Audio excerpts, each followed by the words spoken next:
jauh sebelum peristiwa itu kami sudah memantau situasi yang terjadi di Lubang Buaya itu.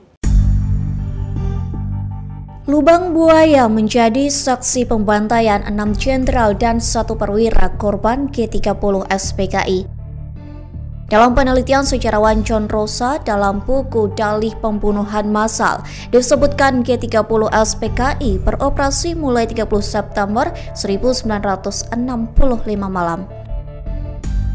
G30 SPKI berkumpul di Lubang Buaya sepanjang malam dan mendapat perintah untuk menculik 7 jenderal yang diduga anggota Dewan Jenderal. Pasukan dibagi menjadi 7 kelompok. Setiap kelompok diperintahkan untuk menangkap seorang jenderal dari rumahnya dan membawanya ke Lubang Buaya. Mereka kemudian naik truk sekitar pukul 3:15 pagi buta menuju lokasi penculikan. Sasaran mereka ialah Jenderal A.H. Nasution, Menteri Pertahanan Letnan Jenderal Ahmad Yani, Panglima Angkatan Darat, dan 5 staf umum Angkatan Darat. 5 staf tersebut adalah Mayor Jenderal S. Parman, Mayor Jenderal Mas Tirto Darmo Harjono, Mayor Jenderal R. Suprapto, Brigadir Jenderal Sutojo Siswami Harjo, dan Brigadir Jenderal Donald Ishak Panjaitan. Pada dini hari tanggal 1 Oktober 1965, terjadi penculikan 7 jenderal Angkatan Darat yang dilakukan oleh G30 SPKI dengan bantuan militer. 6 jenderal dan 1 perwira yang salah tangkap dieksekusi mati oleh G30 SPKI. 3 jenderal Parman, Suprapto, Sutojo, dan letnan yang salah ambil dari rumah Nasution masih hidup ketika diculik tetapi dibunuh di Lubang Buaya. Sementara 3 jenderal lainnya sudah meninggal ketika dibawa ke Lubang Buaya. Jasad ke-7 korban dilempar ke dalam sumur berdiameter 75 cm dengan kedalaman 36 kaki. G30 SPKI kemudian menguruk sumur itu dengan bebatuan, tanah, dan dedaunan. Pemilihan Lubang Buaya sebagai lokasi pembuangan jenazah korban penculikan tak lain karena lokasinya dekat dengan pusat komando G30 SPKI. Pusat komando G30 SPKI berada di sekitar area Bandara Halim. 5 pimpinan inti G30 SPKI yaitu 2 tokoh sipil Sejam dan Pono dari Biro Khusus PKI serta 3 perwira militer Letnan Kolonel Untung, Mayor Sujono, dan Kolonel Abdul Latif.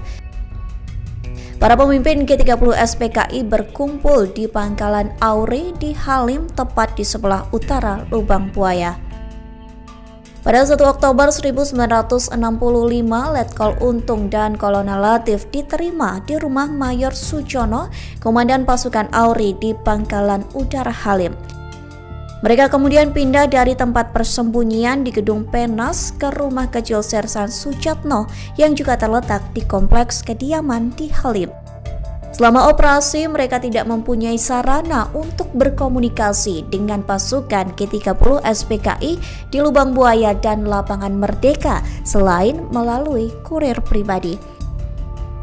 Joseph Blasius Bapa, salah satu saksi mata G30 SPKI, menjelaskan Lubang Buaya ditemukan oleh ABRI berkat polisi Sukitman dan wartawan harian Pusat Pemberitaan ABRI. Polisi Sukitman yang ikut menjadi korban penculikan namun kemudian dibebaskan memberitahu di mana para jenderal dibawa Cakrabirawa. Namun sebelum adanya kesaksian dari Sukitman, wartawan Blasius Bapa dari Harian Pusat Pemberitaan ABRI sudah menemukan Lubang Buaya terlebih dahulu. Anak buah Blasius melaporkan bahwa ada lokasi di Lubang Buaya yang gerak-geriknya orangnya janggal, termasuk ada nyanyian dan tarian kencer-kencer. Kesaksian Sukitman lantas memperkuat temuan bahwa Lubang Buaya menjadi markas PKI dan menjadi tempat Dewan Jenderal dibawa. Dan benar saja, pasukan Soeharto akhirnya menemukan sumur tua di Lubang Buaya yang ternyata berisi jenazah ke-7 pahlawan revolusi korban G30 SPKI. Kemudian Pak Anas ini memang seorang strateg militer dan seorang politikus juga sebenarnya beliau pikir menghadapi PKI yang waktu itu selalu berlindung di balik Bung Karno melalui hubungan mereka dengan Bung Karno, karena mereka tahu Bung Karno itu senang semuanya revolusi belum selesai. Nah itu PKI paling senang itu istilah itu.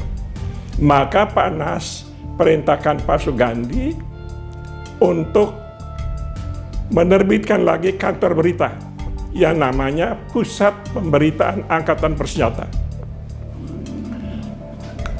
Pemimpinnya itu Kolonel Komar dan saya adalah wakil pemimpin Pusat Pemberitaan Angkatan Bersenjata yang adalah kantor berita. Karena antara KNI dan lain-lain itu sudah dibekukan. Tengah malam itu kami jam 12 tengah malam tanggal 1 setelah jenderal-jenderal dibunuh itu mendapat info bahwa pimpinan daripada antara dan lain itu adalah orang-orang PKI. Maka dibekukan. Maka didirikanlah PAB.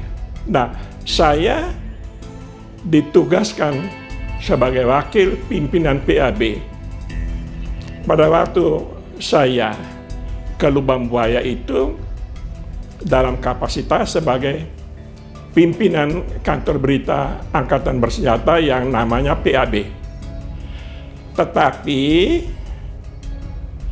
dan anggota saya di kantor berita ini ada sekitar 30-an orang. Di luar harian Angkatan Bersenjata, wartawan HB. Jauh sebelum peristiwa itu, kami sudah memantau situasi yang terjadi di Lubang Buaya itu.